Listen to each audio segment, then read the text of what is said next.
Stop mining.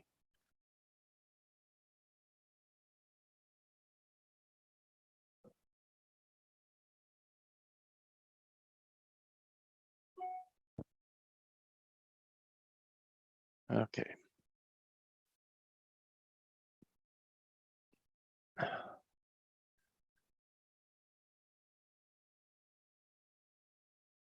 You guys can hear me?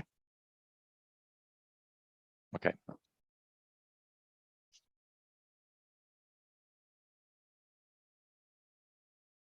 1 minute. Okay.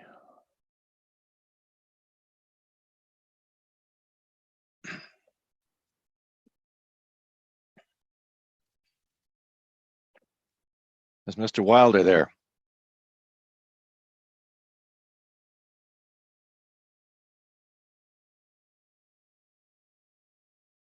You there, Mr. Wilder?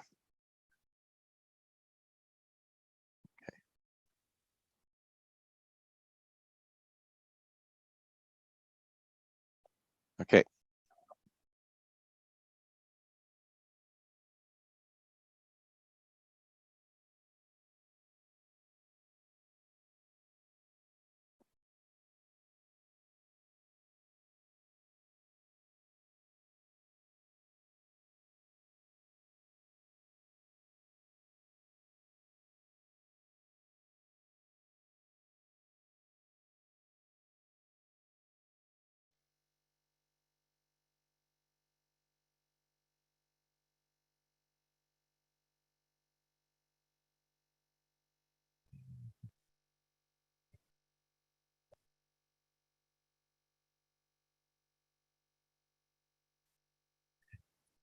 Okay, ready to go?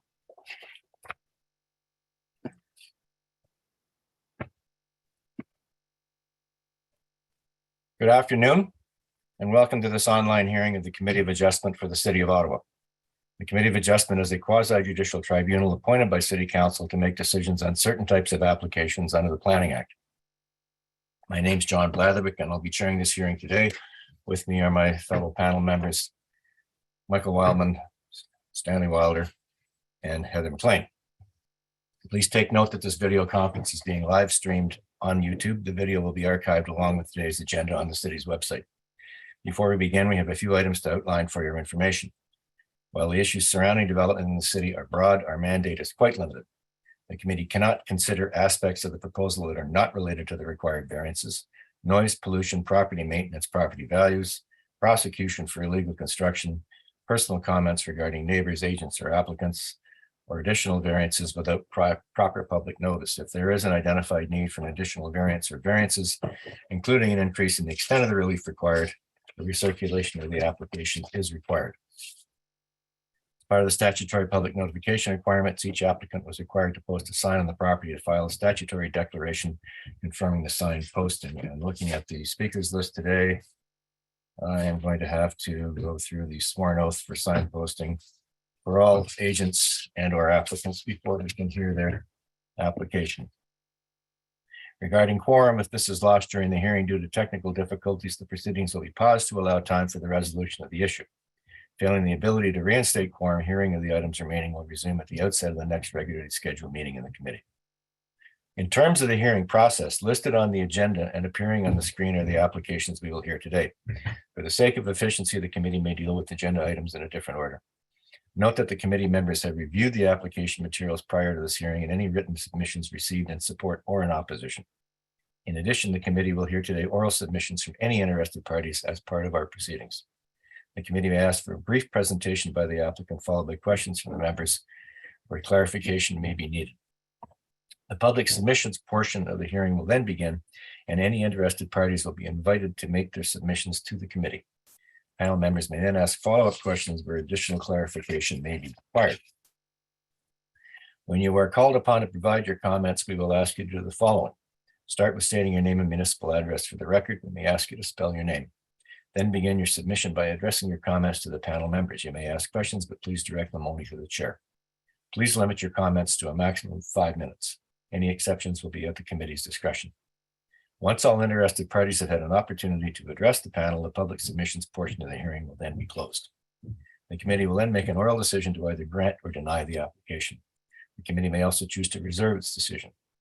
In such case, the panel will deliberate further on the evidence presented immediately following adjournment of the public hearing. In either case, the committee will send within 10 days of its decision then to all the parties and those who have requested it a written decision that sets out the reasons for the decision. All decisions of the committee are subject to a 20-day appeal period during which the decision can be appealed to the Ontario Land Tribunal for a fee. Before we begin, are there any declarations of interest regarding items on this panel or any of the or either of the other two panels today? Okay. And we have two sets of minutes to confirm. They're the minutes from the 7th of September 2022 and the minutes from the 21st of September 2022. In regards to the in regard to the September 7th meetings, any modifications needed for these minutes? All in favor of adopting the minutes as presented? The minutes are adopted. And regarding the 21st of September 22 hearing minutes, any modifications needed for those minutes? I see nothing. All in favor of adopting the minutes as presented? The minutes are adopted. Thank you. All right. We will now move to the adjournments for today, in which we have three. The first adjournment we'll be dealing with is item 3 on the agenda, 307 Picton Avenue. And this is an application to permit a reduced lot width, lot area, and side yard setback for the conversion of the current dwelling to a lower-rise apartment building. And the request for this adjournment came from, I believe, from both the planning department and the agent. Mr. Miller, I believe, is the agent for the applicant.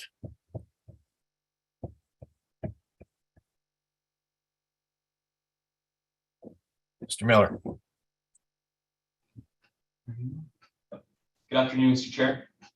Okay, would you articulate the reasons for your request for an adjournment, please?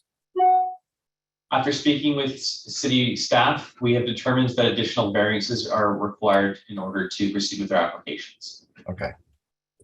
Okay. Yeah, we'd like to request an adjournment to the December 7th hearing. Our application, revised application, will be filed with plenty of time for the committee to provide notice. Well, this application and the department also requested an adjournment for extra variances, I believe. Yes, that's correct, Mr. Chair. Okay. All right. So this application will need to be recirculated. I think, quite frankly, what we're going to do is we're going to adjourn this sine die because there's a good possibility it'll be on the December 7th agenda.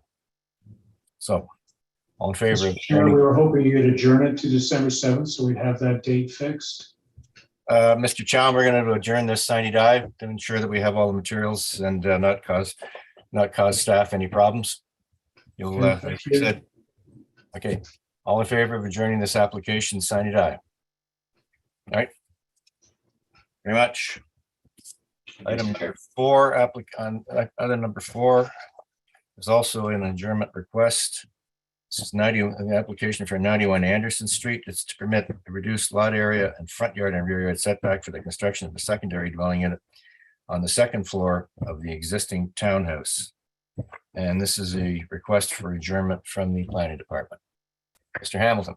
Thank you, Mr. Chair. The existing dwelling is a legal single detached dwelling, so the variances that are requesting formalization of the use aren't needed. We will need additional variances for the SDU on the top floor of that building.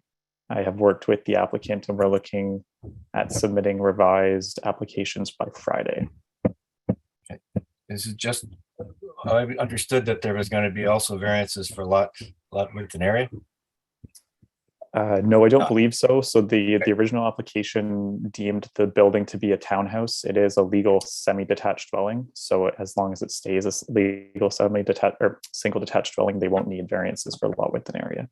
Okay, so that means that we're just looking at a variance for an increased size of a secondary dwelling unit. I believe there are 2 variances for the SDU. Yes, that is one of them. Okay, all right. And the second one? I can't recall off the top of my head. Apologies. Mr. Cabina is the agent for the applicant. Is he there? I am present, Mr. Chair. Okay, you're in support of the adjournment request from the department? Yes, I'm working closely with Mr. Hamilton to correct the application. Okay, and what is the second variance request? We have one for the size of the unit. What's the second one? Sorry, Mr. Chair, it was to permit a SDU on a lot legally non-complying with respect to lot area. Okay, thank you. Ms. McLean, you have a question? Thank you, Mr. Chair. I wonder if the applicant or the owner could just confirm the current use of the building, given that there's a letter on file indicating that it's a duplex already? I'm so glad you asked. Thank you. It is the current, your question of the current use. The current use is both levels of the floor are being used as a duplex. Of course, not recognized by the city. It was sold as a duplex to me and the previous owners, but I'm trying to rectify a situation whereby this is not recognized by the city. So I'm trying to get, so the answer to your question is it is being used as a duplex and we don't intend to construct anything. We do the only application. Sorry, may I just add the only application for building permit in February that triggered this was simply to bring the building to fire code status. That's all we wanted to do. So this unit was this home was converted to a duplex without the benefit of the building permit? It appears to have been a duplex according to Hydro for over 20 years, but not with the proper notification or permissions by the city. Okay. Was that a problem, Mr. Hamilton? Not for us at the moment. We are looking to recognize the second dwelling unit through either the variances for an SDU or to turn it into a duplex, essentially. So the return application to Committee of Adjustment will resolve our issues. Okay. All right, so we may not have an SDU application. There are a few options. I think that the applicant is looking to go the route of a single detached with an SDU. So in your opinion, Mr. Hamilton, should we adjourn this sine die? Given the fact there's going to be a little bit of discussion between yourselves and the applicant. The applicant and I have already met a few times to discuss the variances. We're looking at submitting a revised application this Friday. We generally have everything that we need at the moment. Okay. Well, this will have to be recirculated, so I guess the best thing to do is to adjourn this sine die. And it'll be on the agenda when it comes on the agenda. Thank you, Mr. Chair. All right. Any questions or comments from the rest of the panel regarding this application? All in favor of adjourning the application, sine die? Okay. Application's adjourned, sine die. Thank you very much.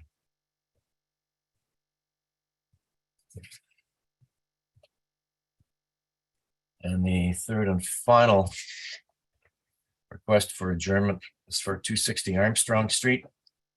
This is an application to permit a reduced lot area, total amenity space, and front yard setback for the construction of a low-rise apartment dwelling. And the request for adjournment has come from the applicant's agent, which I believe is Mr. Robinson. Mr. Robinson, are you there?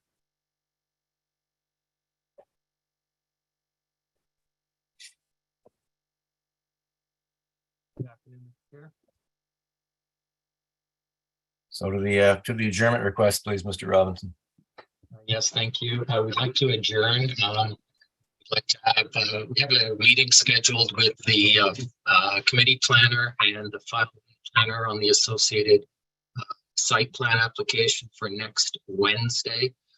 to clear up, to discuss some of the items. And we're also going to, after that, be having a meeting with the neighbor who has provided some comments. So we'd like to be heard on December 7th, if possible, please. So your site plan issues are going to be resolved? That is the intent.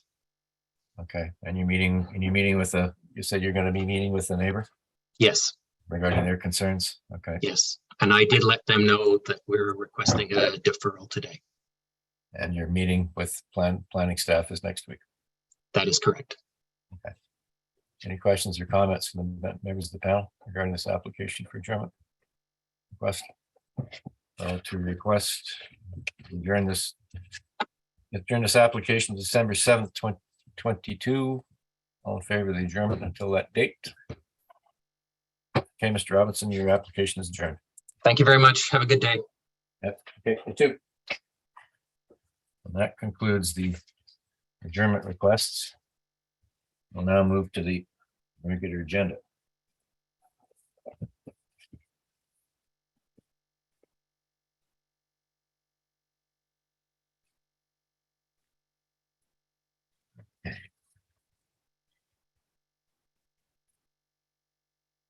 First item on the agenda today is item number 1. This is 157 and 159 James Street, and this is an application to permit reduced front and rear yard setbacks and reduce the number of 2-bedroom units for the addition of 5 units to the existing building. And I believe the agent, let me make sure. Tell me if I pronounce your name wrong, Mr. Spielvogel. Exceptionally well done, Mr. Chair. Well, with a last name like mine, you can understand. Appreciate that. All right. Before we begin, do you solemnly swear or affirm that the notice provided to you as part of the application process and by the committee was posted at the property to which the application applies for the prescribed number of days before the hearing and clearly visible and legible during the entirety of that time? I so do swear. Okay. So very, very briefly, the nature of your application.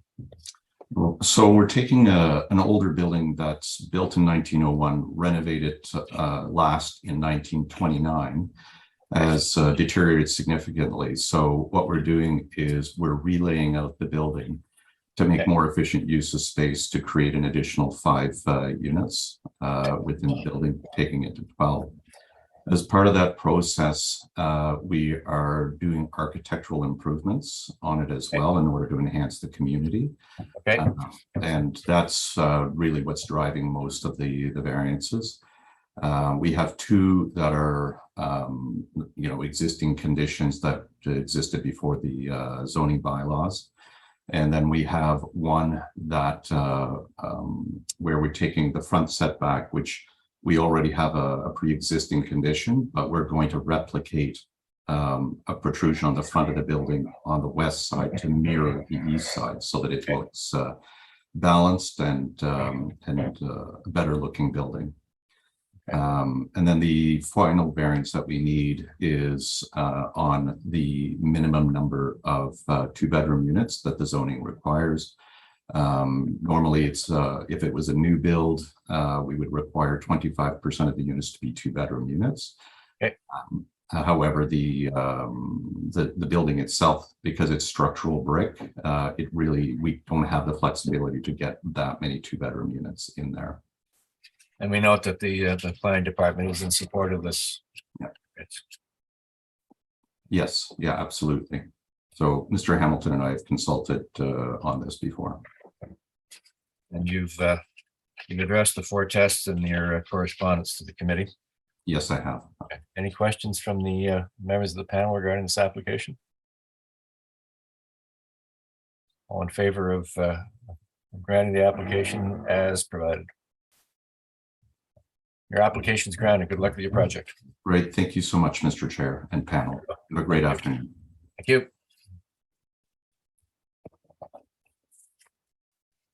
All right. Next application we'll deal with is Item 2, 818 Gladstone Avenue. It's an application of Ottawa Community Housing Corporation to permit reduced transparent windows, reduced building setbacks, a front door in a public park, and 2 double-wide driveways for the construction of 5 new mixed-use buildings.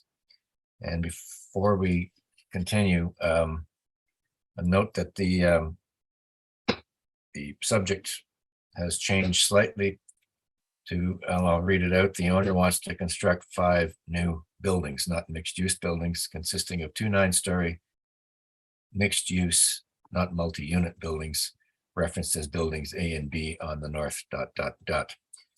As well, variance F has been amended to read to permit 1 double-width 6-meter wide driveway, whereas the bylaw does not permit a double-wide driveway or widths above 3 meters. So we've gone from 2 to 1.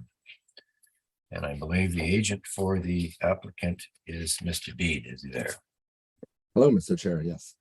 Mr. Bede, before we begin, you solemnly swear or affirm that the notice provided to you as part of the application process and by the committee was posted at the property to which the application applies for the prescribed number of days before the hearing and clearly visible and legible during the entirety of that time. I swear, Mr. Chair. All right, Mr. Bede, we have the committee has reviewed the very extensive report that you provided us with. I have one question before we start. Where are we in the site plan process for this application? Yes, thank you, Mr. Chair. The site plan process is very significantly advanced at this point. We are in the final iterations of review and response with anticipated finalization of that and moving towards the actual agreement in the coming weeks or months. So you don't anticipate any further variances? No, we do not, Mr. Chair. Everything has been very refined and advanced at this point, and this is, I would say, represents the final review and approval for this project. Yeah. Committee notes that you've more than adequately addressed the 4 test requirement that we have, so I don't think we have to go over all of that today. And I think that a number of us, or all of us, actually have a question regarding one of the variances. And that's variance D, to permit 10% transparent windows in the ground floor facade facing a public street for buildings D and E. And we note that the planning branch also has concerns with the application and regarding those windows. So Ms. Linker, if you'd like to articulate the department's concerns. Yes, thank you, Mr. Chair. Staff noted in the planning report that in the site context, the proposed built form, there weren't many concerns with the proposed variances. The report noted some concerns with the proposed percentage of window coverage on the ground floor of the townhomes facing Booth Street. However, through conversations with the applicant, it is understood that the applicant is going above and beyond from a sustainability perspective and is trying to get passive housing standards. And in order to meet these passive house standards, this is a requirement for them to limit the window to wall ratio. So therefore, given the sustainability considerations, in addition to the fact that this is a residential use in townhouse building typology, the department no longer has concerns with this variance request. At this time, I'll just interrupt and say that staff would like to reiterate that we request that the elevations be tied generally to this approval, as without this approval being tied to plans, some of the variances that have been sought and reviewed by staff in this context of the submitted plans would not be appropriate if they're extended to the majority of the site. So for example, the ground floor animation piece in particular should be limited to those areas shown on the plans currently and not beyond that. You're asking us to tie to plans filed. Generally, please.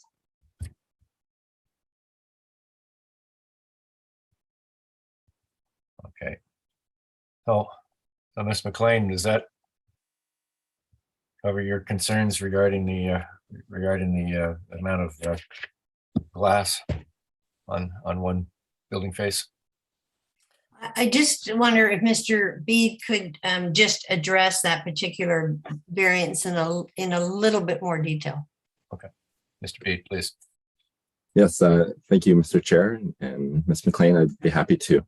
So as you know, the proposed townhouse units maintain and provide a vibrant and high quality and context appropriate design through materiality, window size, and location. And they were really designed to ensure that the street facing interface and facade continues to provide some important considerations, such as the eyes on the street and a positive engagement with Booth Street and the public realm.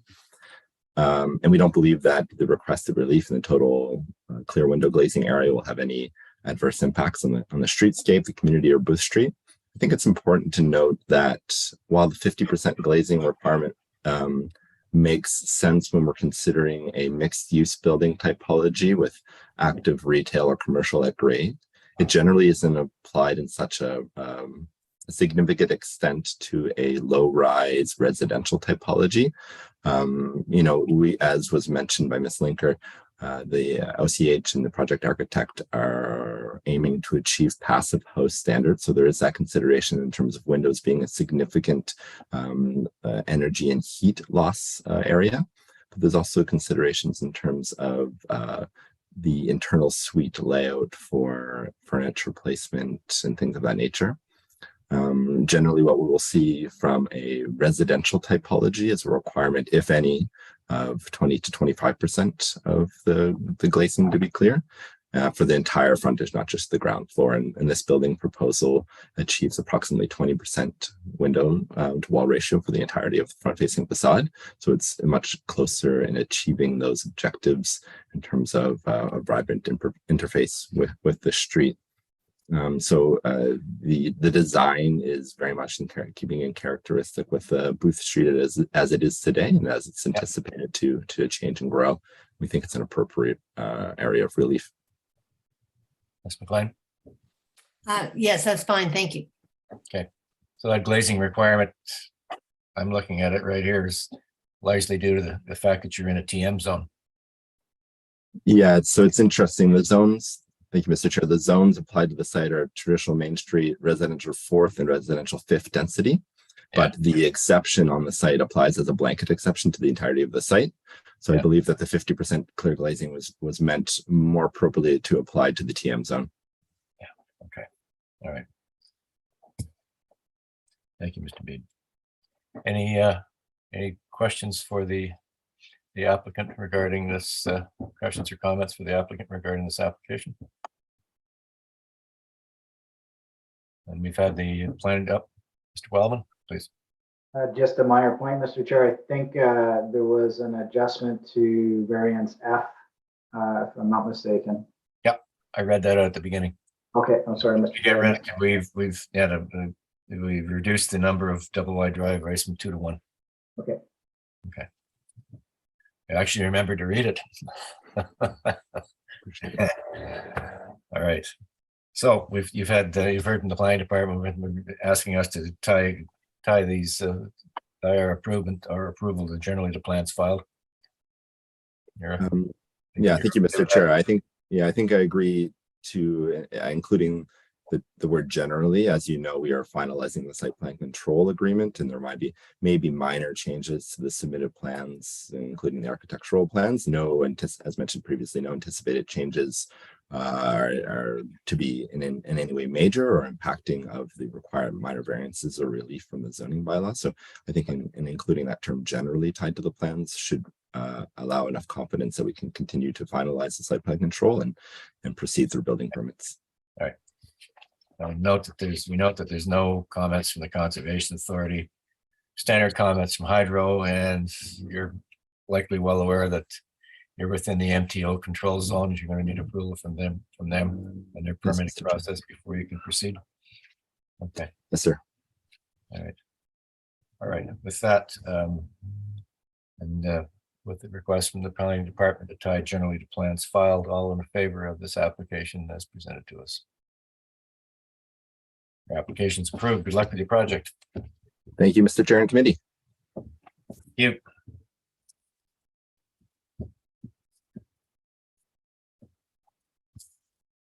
Next application we'll deal with is item 6 on the agenda.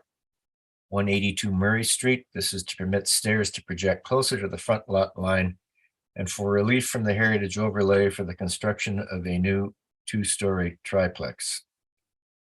And I believe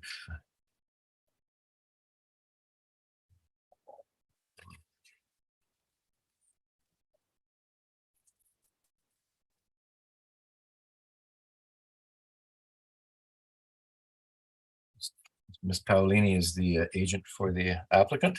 Is she there? Hello. Before we begin, read you the riot act.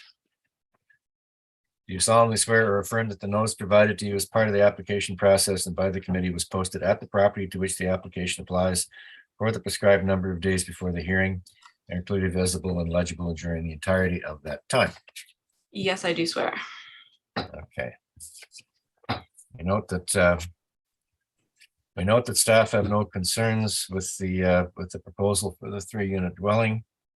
We understand that the heritage planners have also given their approval on this application. There's no Yes. objection from them.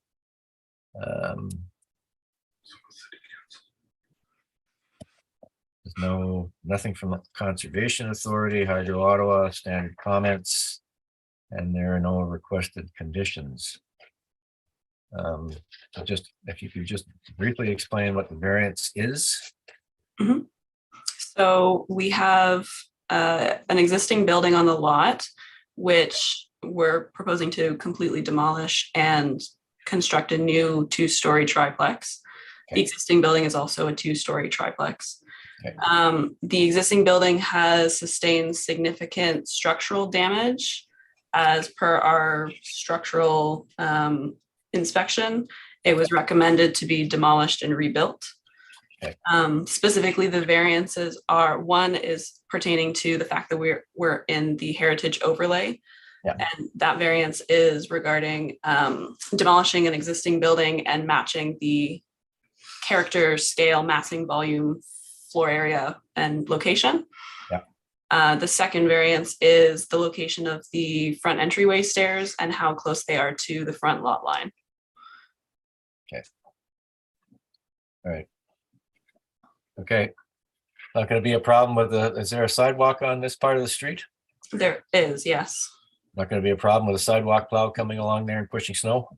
No, no, it wouldn't. Okay. That's pretty close to the lot line. It's 0.07 meters. The requirement is 0.6. Okay. Questions or comments from the members of the panel regarding this application? Okay. So all in favor of the application as presented to the committee? Your application is granted. Good luck with your project. Thank you, Mr. Chair. You're welcome. See you later.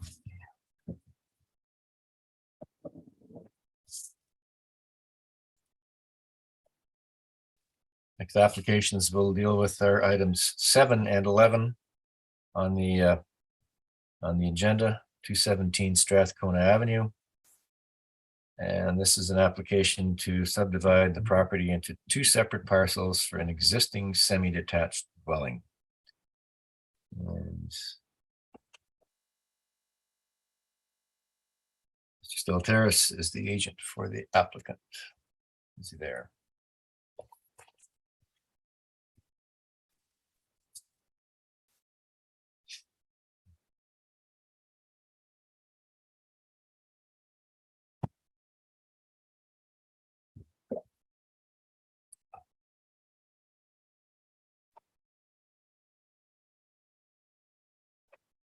Sorry, can you hear me? Yes, we can. Oh, good. Okay. All right. Before we begin, do you solemnly swear or affirm that the notice provided to you as part of the application process and by the committee was posted at the property to which the application applies for the prescribed number of days before the hearing and clearly visible and legible during the entirety of that time? Yes. Okay. All right. So this was adjourned on September the 21st to allow for a front yard parking variance to be filed. It was a front yard setback. A setback, yeah, okay. Which you have done. That's. You're asking for a 3.6 meter setback rather than the allowed 3 meter setback. Correct. Okay. Any questions from the members of the panel regarding this application? All right.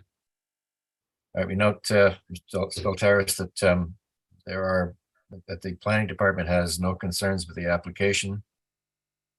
And they've noted that the proposed dwellings are currently under construction and requested variances seek to formalize an existing condition on the property. Conservation Authority has no comments. Hydro Ottawa, no comments. I'm no doubt well aware that you're within the MTO control area. You're going to have to deal with them before your building permit is approved. There are three requested conditions. Cash in lieu of parkland, a 1 hour fire separation between the units, and a tree planting plan. You're aware of those? Yes. Okay. I think Ms. McLean has a question or comment. Ms. McLean, please. Thank you, Mr. Chair. Just a question to the city planning staff, just regarding the conditions. Normally, we would see a condition for joint use, grading and drainage and independent services. So just wondering, you're not asking for those in this instance? Through you, Mr. Chair, thank you. I don't believe we received those conditions in this instance. I believe the driveways are split, which would normally trigger the joint use and maintenance agreement condition. And gradage and drainage plan? That's already been approved, right? The building's up. It has. Okay. This is a joint, this is a semi-detached, so there would be common elements, Yeah. common party walls, common roofs. I would think that a joint use and maintenance agreement would be applicable, but I'll leave it with the planning department. Would it be possible to double check with engineering staff and provide written confirmation to the committee?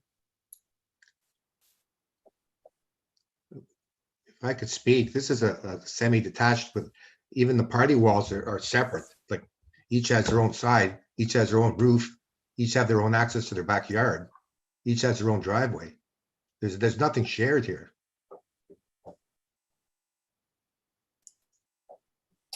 Okay, that's fine. No, I just had the question of whether or not it was had been missed or but in that case, that's fine. Thank you. Okay. The department's telling us that it's not required. So if you could confirm that with us, Mr. Hamilton, that would help. We'll just put it on the file. Certainly, thank you. Anything else, Ms. McLean? No, thank you, Mr. Chair. Okay. All right. So I think the committee is going to tie the variances to the life of the building in this instance. So any other questions, comments regarding this application? All in favor of granting the application for 217 Strathcona Avenue? Your application is granted. Good luck with your project. Thank you very much. You're welcome.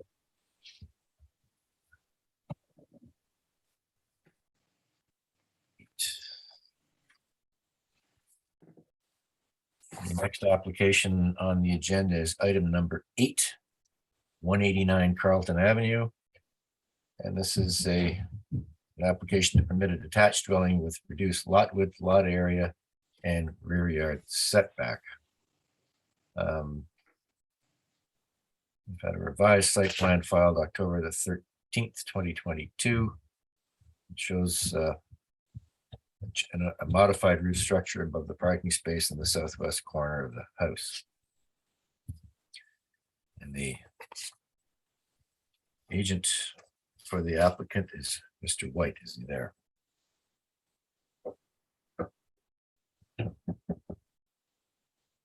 Can you hear me? Yep. All right. Mr. White, before we begin, do you solemnly swear or affirm that the notice provided to you as part of the application process and by the committee was posted at the property to which the application applies for the prescribed number of days before the hearing, including visible and legible during the entirety of that time? I do. Okay. So very, very briefly, Mr. White, the nature of your request for relief, please. This is for an existing lot that's has too small a frontage and too small an area for the area, for the neighborhood. And so the first two variances we're asking for is to have that frontage and lot area relief. And the other variances, one is for the area of the rear yard and for the rear yard setback. And this is new construction, correct, Mr. White? That's correct. So why the request for variance C and D?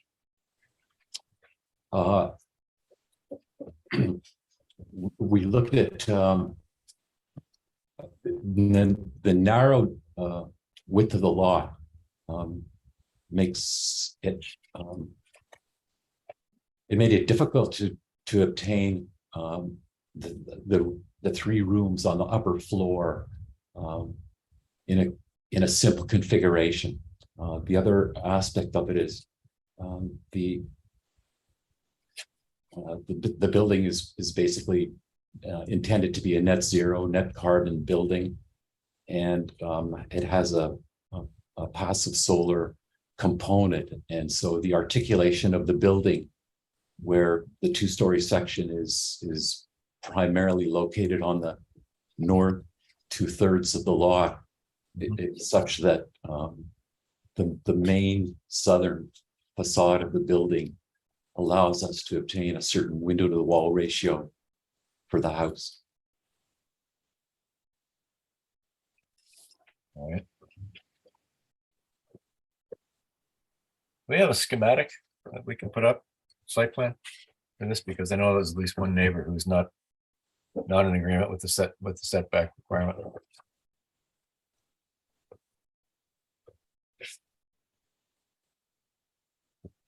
As far as you're concerned, Mr. White, this application meets the requirements of the 4 tests? It does. And how does it do that? With respect to the official plan, section 361 is looking for desirable characteristics and the long-term vitality of many existing communities that make up the city in intensification. And so we, building the detached house on this narrower than typical lot in the area does that. And section 1.6 promotes development in a more sustainable manner, utilizing compact mixed-use form, which this is in fact driving our application. Does the proposal maintain the general intent of the zoning bylaw? It's a detached dwelling designed that aligns with the existing neighbors' residential patterns, considering it's an undersized lot and especially with the existing patterns of the or older houses in the neighborhood. Is it appropriate development or use of the land? It's the density, the mass, the height of the building are similar or less than the houses in the neighborhood. And again, it's compatible with the established build form and character of the neighborhood houses. And is it minor? The mass, form, and height of the proposed building will not create any significant issues for abutting property owners related to the loss of sunlight, privacy, or views, and it won't create any negative impacts with respect to access, trees, parking, drainage, traffic, or noise. Okay. Thank you, Mr. White. Anything further to add to your presentation? No. Okay. We have Ms. Pearl from the Champlain Park Community Association is on our speakers list. Ms. Pearl, please. Hi. I think this is the reason why we really wish that people would consult with us in advance so that we could notify our neighbors in the 60-meter circle, because I was unaware that somebody had objected to this. So I'm a little bit unclear on what the objection actually was, if you wouldn't mind repeating it.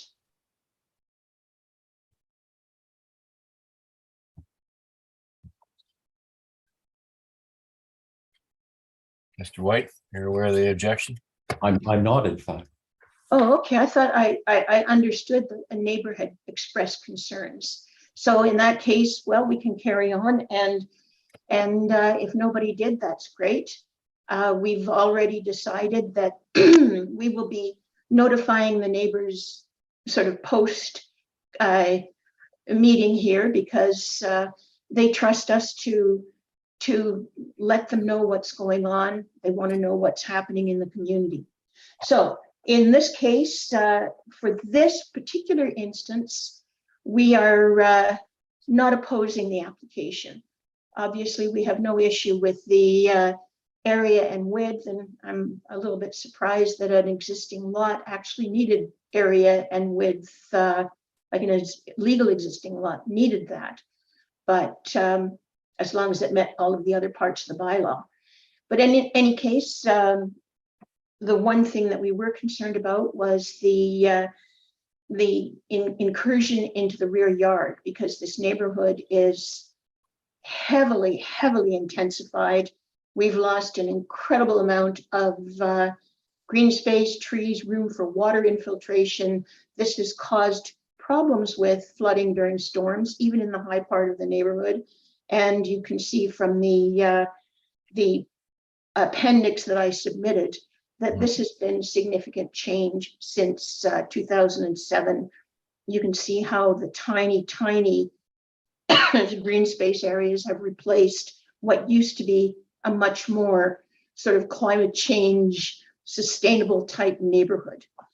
That said, I think that this particular application is different and will be an asset to the community in this case, because I've listed a number of items that actually work here. It's approximately 2/3 of the north side is 2 stories. A carport, a single story room, and a deck complete the south side of the house. The design maximizes airflow around the house and light to the rear yard, maximizes airflow, light, and privacy for the older home to the south, which will allow them to continue enjoying their rear yard. The carport is a good idea. It doesn't need to be set in 1.2 meters from the property line, so it allows the house to have a wider front yard with more soft landscaping. The carport and 1-story room on the south side really are a better fit on the smaller lot. The buildable area is greater than that available for a semi-detached unit on their typical 7.6 meter by 30.5 meter lot, and the area remaining for green space also is correspondingly greater. Decks, which are allowable projections, take up additional space in all of the tiny rear yards that we're seeing. In this case, the owners have chosen to rearrange the building's footprint and deck space such that the deck wraps around the southeast corner of the house. Rear yard and deck appear to take up no more of the rear yard than would be taken if the rear yard setback complied with the bylaw. So essentially, we see that they have not maximized the building envelope, and the building footprint is must be pretty close to what would be allowable. So we don't have objections in this specific case. We would have a major objection if it were otherwise, and you can see why from the appendix that I have submitted with the 2007 photo and the 2021 photo, which doesn't even show 2 of the lots that have since been approved for semi-detached. Beyond this, we note that the owner, they contacted us finally on last Saturday night, because we didn't know about this until the sign went up, and apparently our attempt to contact them went into spam. So fortunately, we were able to get in touch with them and talk to them and get more fulsome information and let them know that we really do want to contact our our neighbors in the 60-meter circle to let them know what's what. And so finally, protect the neighbors, which is our usual issue here, so that they have our submission. We sent it to them directly, and I think that we should have a good relationship. All right. Thank you, Ms. Pearl. I also have Lynn Bankier from 183 Carlton Avenue on our speakers list. Is she there? I believe that she said she was going to leave it to me. Oh, because she I know also she was not happy with the reduction in the rear yard setback. I have a copy of her submission, and normally she would not be, but as with what I've said in this particular case, this individual case, I think the variance is minor. Okay. All right. Okay. Thank you. And I also have on the list Catherine Kingston, who's one of the owners. I don't know if she wishes to speak or not. Yes, I'm here, but I think I'd have nothing to add unless anybody has a specific question for me. Thank you, Chair. Okay, no. No questions for the property owner, other members of the panel? Okay. All right. So the planning department had no concerns with the application. There's no input from Rideau Valley Conservation Authority. Standard Hydro Ottawa input, as you've received that, Mr. White, no doubt. Yes. Okay. That's it, and there are no conditions requested. So in the matter of 189 Carlton Avenue, all in favor of the application as presented. The application is approved. Good luck with your project. Thank you, Mr. Chair and committee.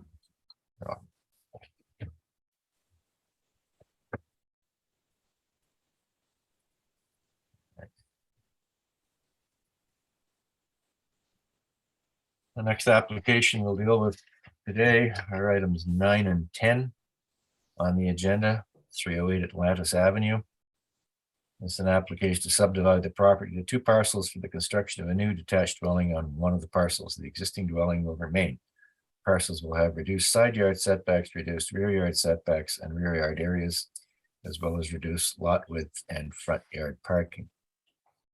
And this was adjourned at the request of the planning department on the 15th of June to address their concerns. The agent for this application is Mr. Vahidi. Is he there?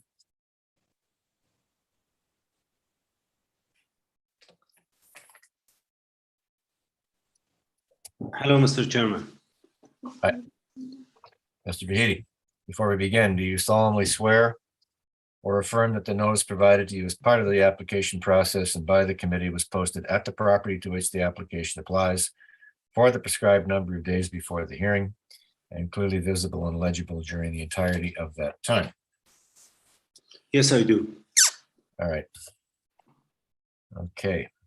So from the planning department, there were concerns and we adjourned on the 15th of June. I have comments from Pred regarding this application. No, I'm waiting for the planning department, Mr. Healy. Yeah. Mr. Chair, were you looking for clarification of staff concerns? Yeah, well, part of the reason, one of the reasons we adjourned this on the 15th was because the department had concerns. So I want to make sure that those concerns have been addressed.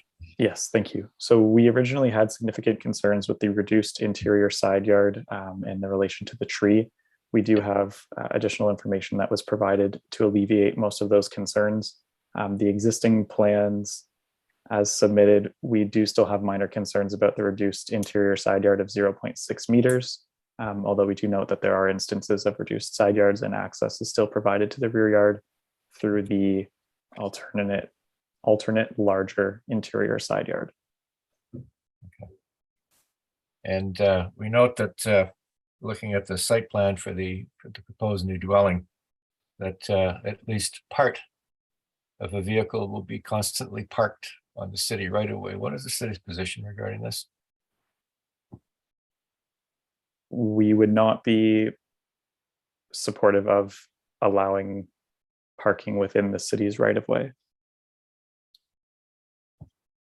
All right, so you object to the parking, of the parking situation, or the parking, the design of the parking space for this new unit, or the existing unit, sorry. If they are new elements, yes. Because it says because for the 308 Atlantis permitted reduced parking space length of 2.43 meters, whereas the bylaw requires the parking space length to be 5.2. That means that at least part of the vehicle is going to be constantly parked on the city right away. Yes, thank you. Okay. Mr. Wellman. Thank you, Chair. I'm not sure I heard that correctly then. You're opposed then to variance D, Mr. Hamilton? If the portion of the through you, Mr. Chair, if the portion of the parking space length allows the parking or the vehicle to be within the city's right of way, then yes. Okay. And second, you talked about access for the interior side lot line. What about building maintenance? Do you have any concerns about that? Nothing at the moment. Our large concerns were access only. We do have instances of interior side yards that are 0.6 and permitted elsewhere in the city. Okay, thank you, Mr. Chair. Thank you, Mr. Hamilton. Okay. All right.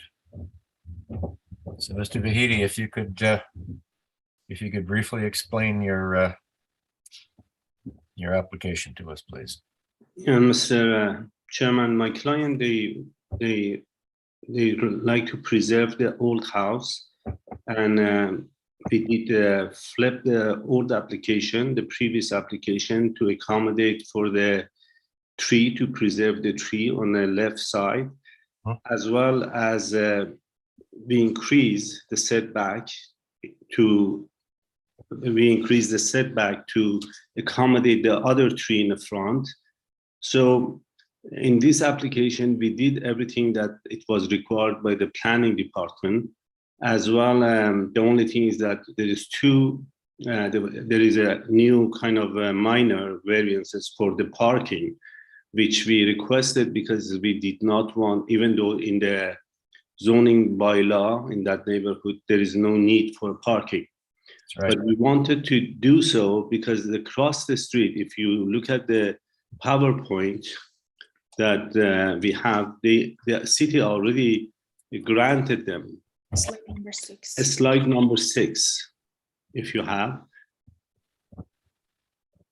Yeah. Yeah, you can see that how they park. They have 6 parking there. And this is a legal parking, and the building is not more than 5 years old.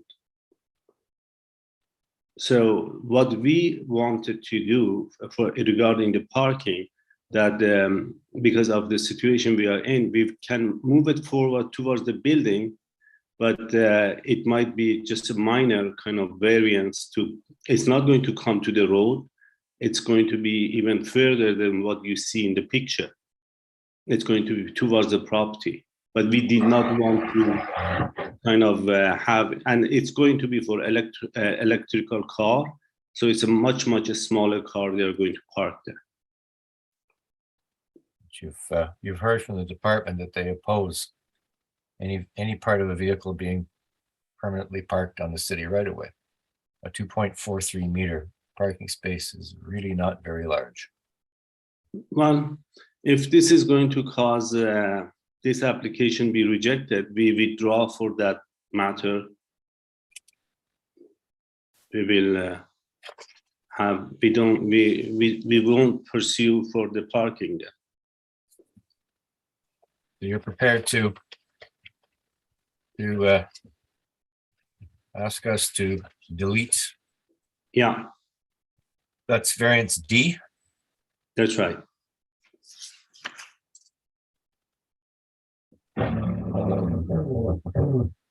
Yeah, no. Given the department's opposition to this, like probably a wise thing to do. And yeah, you don't need parking, as you know, because you've got less than 12 units on the site. Ms. McLean, question, comments? Thank you, Mr. Chair. I have some concerns about the reduced side yard for the new dwelling. I haven't heard any evidence of why they need a reduction in the side yard. I'm also concerned about the restricted side yard access for the existing dwelling. I think the site plan showed an air conditioning unit into the side yard so that it's not a clear 1.29 meter, 1.2 meter side yard. There seemed to be a roof projection on the new dwelling. I don't know if we can bring up an elevation that overhangs that 2-foot side yard. And I'm not sure if we could, I would like to have an explanation regarding that. And finally, I'd like to see some evidence on the lot dimensions within the 60-meter circulation radius, similar lot dimensions that support 2 single-family dwellings. Thank you.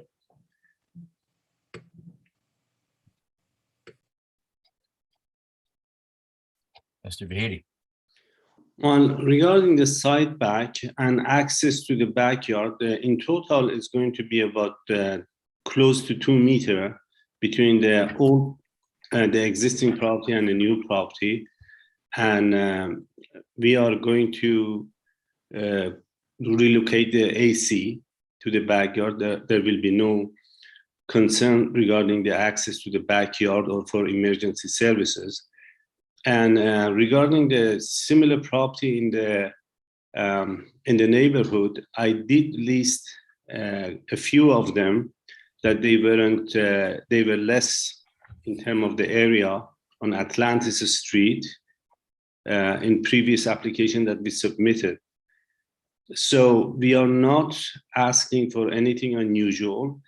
In most of the houses in this area, they are semis, that they are in nature kind of smaller and bigger, and some of them they are not the semis, but the other existing houses there, they are smaller. So in this case, we think there should be no concern regarding the lot size, I mean the lot area, because the area is R3. The existing area for the subject property is R3. And the reason that we wanted to have this new unit is that to keep the old unit, and as we did renovate it to the extent that it's very completely renovated and livable. So, and the new unit, otherwise we could have go for 3 units, or which would be much smaller. So given that, argument, so we are doing our best to accommodate the city and the neighborhood. We have a support from our community, Westboro community, as well as an adjacent owner, the adjacent property. So we have it as a for the, at the PowerPoint, as you see, we have a support. Slide number 3.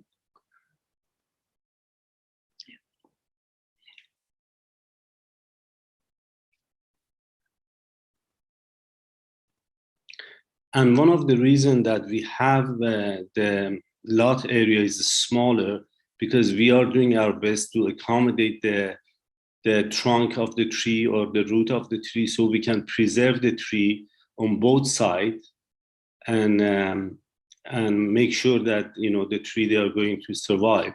And that's the reason that the area of the unit is going to be smaller compared to the others in the neighborhood. But still there are a few within the radius of 50 or 100 meters, that they are a smaller unit or as small as this one. Okay. Ms. Young, perhaps time for you to chime in on the on tree protection. Are you satisfied that with the changes that those trees will be less impacted by this new build? Thank you, Mr. Chair. Through you, my colleague, Ms. Murray, is going to respond on this one. Okay. Ms. Murray. Thank you. Through you, Mr. Chair. Yes, we are satisfied with the changes that have been made to the site plan. Okay. All right. Thank you. Mr. Wildman, you had a comment or question? Perhaps for Ms. Young or her colleague, we seem to have two conditions that overlap somewhat, and they probably should be either merged together into one or formulate into a condition A and B. Requested condition number 2 and requested condition 5 both speak to the securities for trees 1 and 3. I'm assuming the intent is for the letter of undertaking itself to discuss the purpose of the securities and when they'll be released. So I would assume then that these two conditions go together.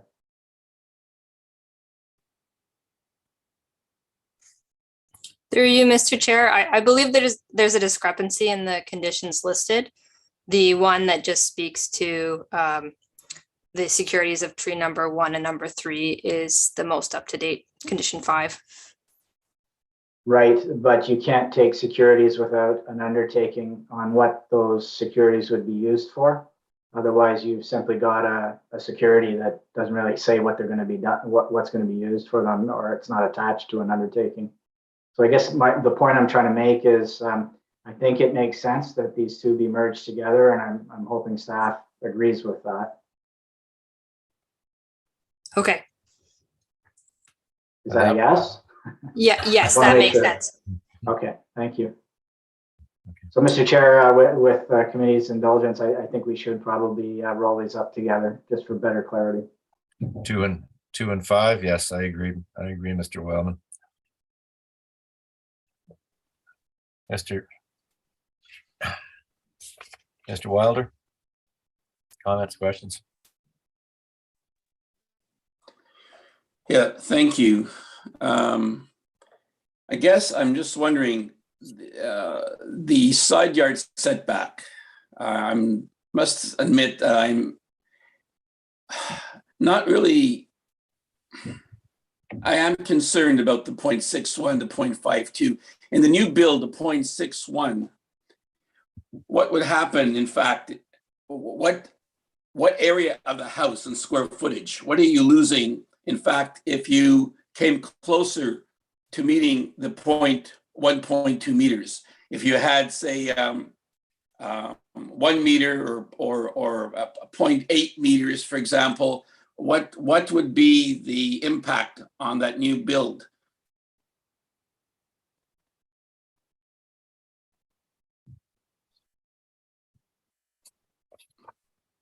To the applicant, what would be the impact of the to the new build, to the house, if in fact you went to a wider interior side yard setback than the 0.61 that's being proposed? Mr. Bahidi? Yes, well, in fact, it's going to be fundamental to the layout of the building, and in particular to the garage. So we would like to match the neighborhood, the streetscape. So there should be a parking lot. And by doing that, we are not going to be able to have a garage there. As well as the building envelope, overall speaking, is going to be, the design for a future wheelchair or something is going to be kind of impossible to do it. But overall speaking, in total, between the existing building and the new building is going to be almost about at least 1.8 meter, which is quite accessible for anything. And in this neighborhood and even other neighborhood that we have even smaller setback. And the building that we spent about over $200,000, the existing building is not going to be demolished. That for a future development that is going, it may jeopardize that setback. Therefore, that setback is going to be stay constant for maybe in next 50, 60 or 100 years. We don't know, but it is because we spent over $250,000 on an old house to preserve it. Are you intending on selling off the new home? No. But it could be sold at some point in the future. It's possible. Nobody knows. I don't know. And quite frankly, if that happens, then the new owner can build a fence right along the property line, reducing that side yard to 0.61. Well, Your Honor, I think eventually, if anybody buy that old the existing building, which is now it's about $1 million now because of the what you call it the repair, fundamental repair that has been done from the electrical to the plumbing to everything, that nobody will buy that property to demolish it, because there will be alternative, that they could buy a 50 by 100 lot for that price and they could do a better job. Therefore, this is going to stay there for a long time, as well as keeping the streetscape of the neighborhood. So I don't think anybody will buy that. And even if somebody buy it, imagine if they buy it and they want to have the new setback on each side 1.2 is going to be, it's not going to be viable, So the chance of somebody buy it and demolish is very slim. Right. Mm. Thank you. All right, thank you. Ms. McLean? Who is Rahidi? So sorry. you're saying the house next door is not going to be sold? I don't understand. It's going to be a family member who's living next door. The new house or the old house? The new house, both of them. Like, I don't understand. What are you saying here? You're Well, selling one, you're keeping one? No, we are not selling any of them. The family members are going to occupy it, and most likely we rent one of them. You're renting one. All right, thank you. You're welcome. Ms. McLean? Questions? Thank you, Mr. Chair. Just a comment. If it was intended that that each of the dwellings use the combined side yard, then the applications for severance should have included an easement right away. But that's just a comment. The evidence of lot dimensions in the area. Are there any lots within the circulation radius that of this size that have 2 detached dwellings?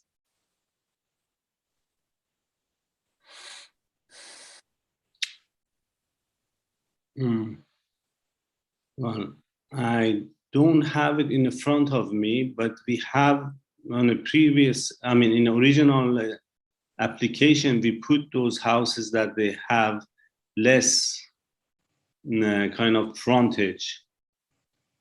Are there any that are single dwellings? It No. looks like they're semi-detached, but I don't see any singles.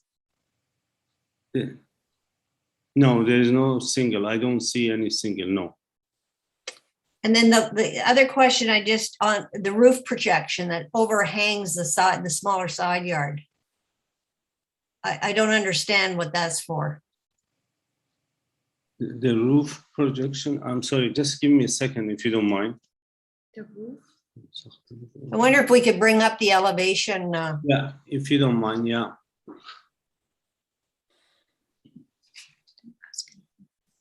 Yeah, the roof on the left, there is no kind of canopy towards the older house. It's the new house is very modern to match the neighborhood, and it is within the range of the property. What do you call it? The property lines. So the eave, the roof is sloped, and there's an eave projection. that extends out, and that's the side yard that you're asking to be reduced to 0.6. That's right. So how is the drainage on that roof slope, and will it be contained within that reduced side yard? Yes, it will be contained. It will be transfer any water, rain, or anything to the front and the backyard based on what you call it, the grading kind of guideline. Okay, thank you. You're welcome. All right. Any other questions or comments from the members? We have Ms. Lasso from the Westboro Community Association on our speakers list as well. Ms. Lasso. Thank you, Mr. Chair.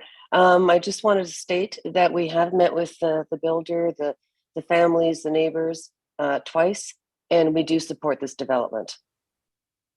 All right. Thank you, Ms. Lasso. We also have Mr. Zvetek, 314 Atlantis Avenue, I believe, on our speakers list. Oh, hi. I'm here, but I wasn't expecting to speak today, but I can confirm what was said by the Community Association. Okay. And Mr. Thiessen, 304 Atlantis Avenue. Yes, hello. Generally, the side yards don't concern me too much. I mean, I wonder what's going to happen. By the way, thank you, Mr. Chairman. I wonder what's going to happen when a fence is built between those two properties at some point in the future, which is entirely possible if the homes are ever sold. I also have a concern regarding the proposed parking that they've now rescinded from the application. My preference would be to have a parking spot, because another car parked on the street in the wintertime is never good. If they don't have parking on the existing building, that just means one more car to congest the streets.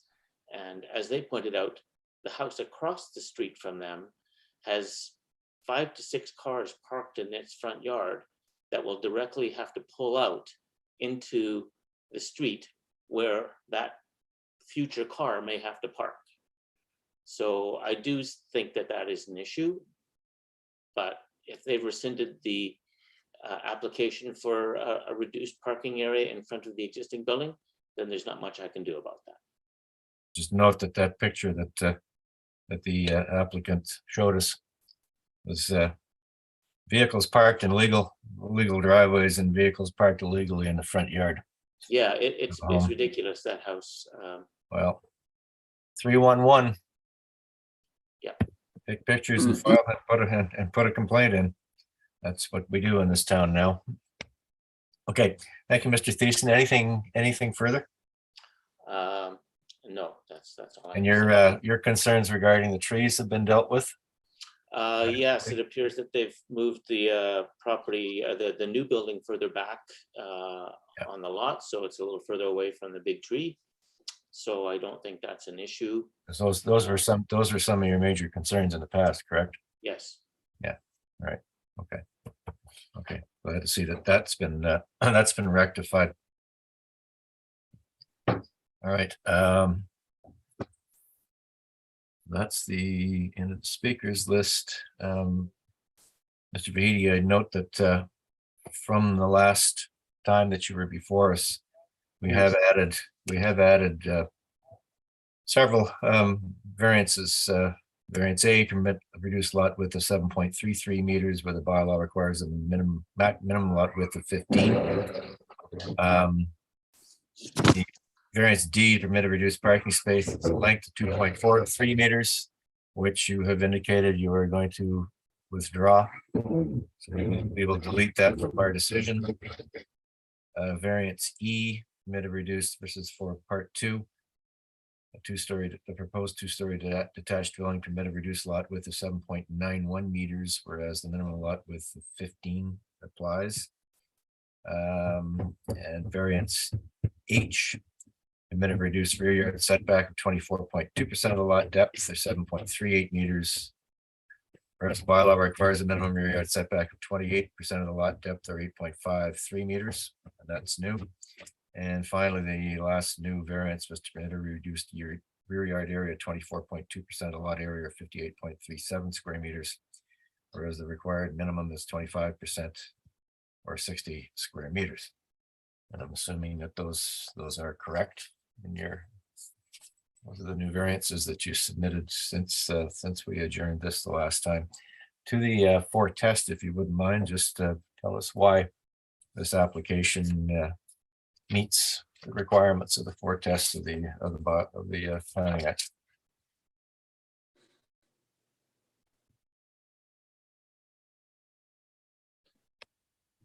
Mr. Vahidi. Yes, Mr. Chairman, if regarding the rear setback is lots of property in this neighborhood, they have they exceeded the what you call it the regular setback, even the new build in less than 50-60 meter of that subject property. Yeah. Regarding the yes, what's that the tree, we already kind of address that issue, and the only thing is that here to deal with is parking. And the parking, if our Randy Tesson, he initiated that to have a parking, he supported the idea of the parking. And as we say, it's for electrical park, because the subject property is located very close to the bus terminal, as well as the future LRT, which is going on for last 3 years. So hopefully they will have a LRT, and they might not have a need for a car. But we are going to kind of come up with the idea in terms of having the bike rack and so on, for future kind of summer or a spring, communication. So this is our stand. We feel like that we accommodate most of the bylaw, and in this neighborhood, based on the intensification, we are not doing something unusual. It is within the perimeter of the city of Ottawa and the planning department. As far as the four tests are concerned? I'm sorry? So as far as the four tests are concerned? Regarding? How does this meet the requirement of the four tests, Mr. Ziti? One, based on what we submitted, and like the neighborhood, we think it is a right application, and it is within the minor variances, is not major. All right. Okay. There are a number of requested conditions. Mr. Wildman has talked to Forestry, and they're going to adjust 2 and 5 and combine them into one condition. The committee also has a question for the planning department regarding condition 4 and condition 9. 4 states that the deck and stairway crossing the severance line be made zoning compliant, and 9 says the existing deck at 308 Atlantis Avenue currently crosses the proposed severance line to be demolished. Are we talking about the same thing here, Mr. Hamilton? Thank you, Mr. Chair. Condition 4 deals with both of the existing stairway at the front of the dwelling, the existing dwelling, as well as the stairway and deck projection. Whereas I believe the condition 9 only deals with the rear deck and is at the request of Building Code Services. So we'll leave those separate then therefore. Yes, please. Okay. All right. Thank you for the clarification, Mr. Hamilton. So the requested conditions, and I guess that would be 11 instead of 12, with the ones regarding trees combined into a single. Well, Forestry has a comment. Thank you, Mr. Chair. I want to clarify that only condition 2 and 2A should be listed. 3 and 5 can be removed. 5 can be removed. Correct. As well as 3. The revised grading and drainage plan. That's correct. That was received. Okay, all right, so that's gone. Sorry, Chair, to interrupt. Did I hear that 5 is removed? How? I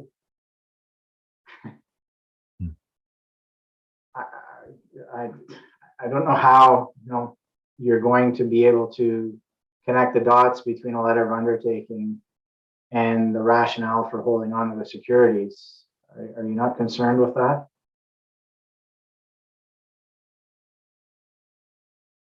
Ms. Murray? Excuse me, through you, Mr. Chair, condition 5 is the same as condition 2, 2A. With the adjournment, there was some repetition in the conditions listed, but 2 and 2A should clarify that point. Okay, 32 years of handling letters of credit and whatnot with the city and other municipalities. I don't think they are, but if staff is comfortable with that, I'll accede. I don't think they're the same at all, and I would be concerned, but if staff is comfortable, that's fine. Okay. So what we're left with is number 1, cash in lieu of parkland. The letter of undertaking and securities for trees number 1 and 3. 3 revised grading and drainage has been deleted. The next one is the deck and stairway crossing the surface line be made zoning compliant. Former number 5 regarding securities on trees 1 and 3 has been removed. Independent services is the next one, and that would need to be confirmed. A standard grading and drainage plan needs to be supplied before building permits are granted. Accessory structure removed or relocated, that's the garage. Number 9 still stands. The existing deck at 308 Atlantis Avenue currently crosses proposed severance line is to be demolished. You have an active railway line warning on this in the conditions, and you're going to have to undertake a noise and vibration attenuation study to satisfy the city. So those are the conditions attached to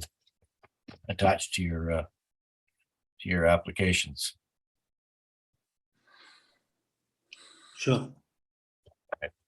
So, Mr. Chair, sorry, there's a hydro, I think, request for. oh yes, oh sorry, I didn't read that. Yep. And there's a hydro auto easement is required. Thank you, Ms.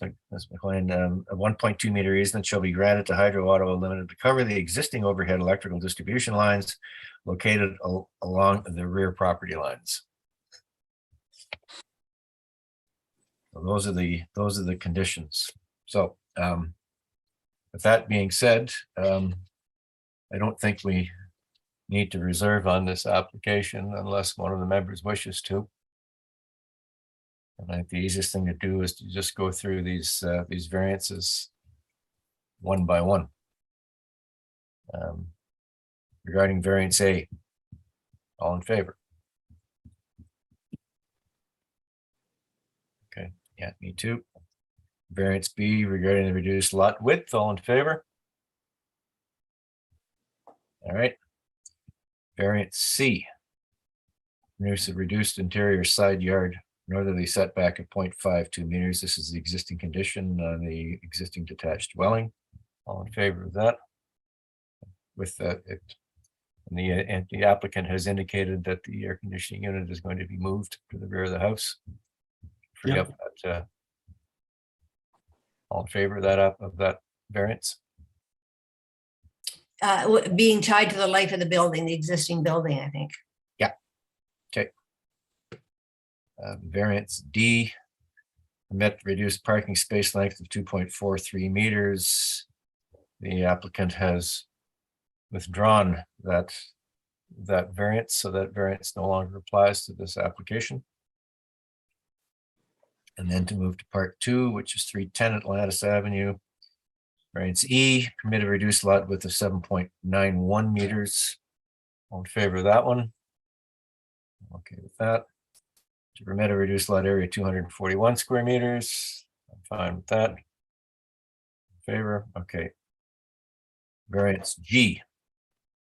To permit the reduced interior northerly side yard setback of 0.61 meters, whereas the bylaw requires a minimum interior side yard setback of 1.2 meters. I am not going to support this that variance because, quite frankly, I heard no planning rationale to justify that reduction. Ms. McLean, I'm not going to support that as well, Mr. Chair. Mr. Wellman, I will not support, Mr. Chair. Mr. Wilder. Okay. Variance G is denied. Variance H, to permit a reduced rear yard setback for 24.2% of the lot depth or 7.38 meters. All in favor of that application? Variance, okay.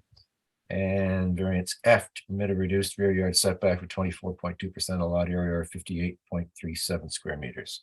All in favor of that application? That variance, okay. So, Mr. Zedi, we are going to allow, and we're in favor of the consent. Cassava? Okay with that? All right. So we're going to grant the consent and partially grant your variance requests. E has been removed by you, and the committee's unanimously decided not to allow G. We are not supporting variance G, the 0.61 meter side yard setback. So that's our decision on this application, and you'll receive the notice of our decision in the mail within 10 days of this application.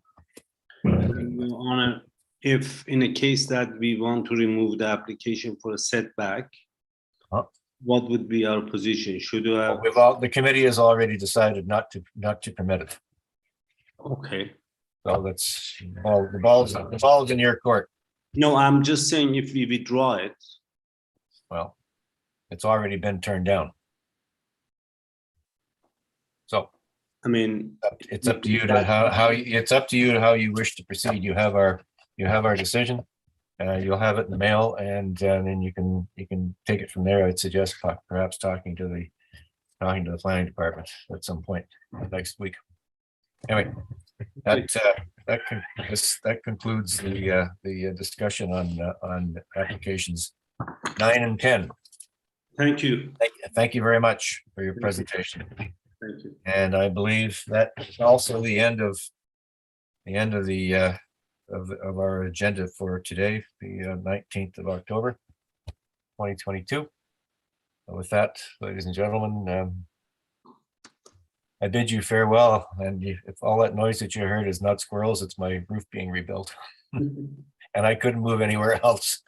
Oh well. Thanks very much. And we'll see everybody in 2 weeks.